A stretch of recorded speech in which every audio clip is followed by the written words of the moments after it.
Hey guys! In this video, I'll show you how to fix the Instagram account status problem and check if your account has any community guidelines issues.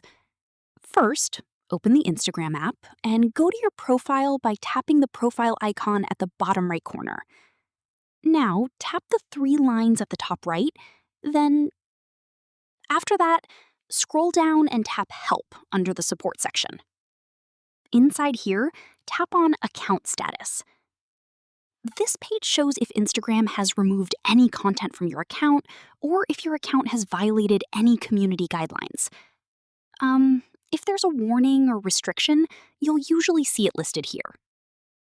Now, if your content was removed by mistake and you believe you didn't violate any rules, go back and tap Report a Problem. Then choose Report Problem Without Shaking and tap Continue. Here, explain the issue clearly.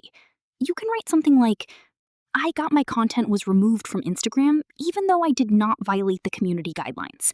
Please review my account status. After writing the message, simply tap Send. That's basically how you fix Instagram account status problems and request a review for removed content. If this tutorial helped you, make sure to like the video and subscribe for more Instagram tips, account fixes, and social media tutorials.